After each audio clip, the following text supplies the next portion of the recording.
celle-ci là. C'est celle qu'on appelle l'encre.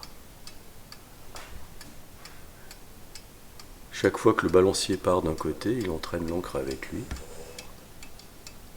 Et l'encre laisse échapper les dents de la roue. C'est pour ça que cette partie-là s'appelle l'échappement. Je suis François Simon Fustier. J'ai l'immense honneur d'avoir été nommé maître d'art en horlogerie par le ministère de la Culture. Ce qui fait de moi le seul horloger français détenteur de ce titre, donc une grosse responsabilité.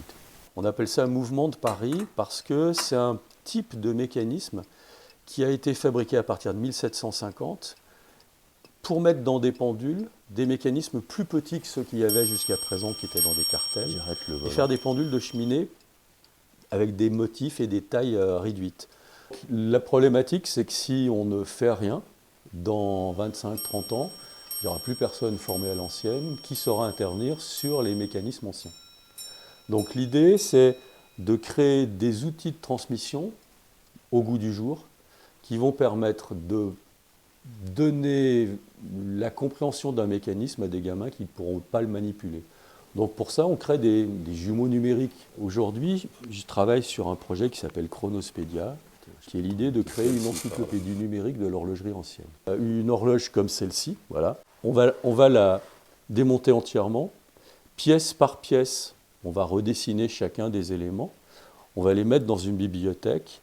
Et après, de la même façon que moi, à l'établi, je vais réassembler le mécanisme, on va virtuellement, dans l'informatique, recréer le mécanisme virtuel. Et une fois qu'on a ça, on va pouvoir obtenir des vues qui ne seraient pas possibles avec une caméra, parce qu'on aurait des pièces qui gêneraient, on va faire des vues éclatées, et on va pouvoir avec ça faire une documentation pour les gens des musées, qui quand ils verront l'horloge accrochée pourront sur une tablette voir apparaître ce qui se passe à l'intérieur, et surtout pour toutes les générations qui viennent, voir des fonctionnements qui vont leur permettre d'intervenir. On est en train de recueillir auprès d'un certain nombre de collègues anciens comme moi, les catalogues de panne qu'ils connaissent.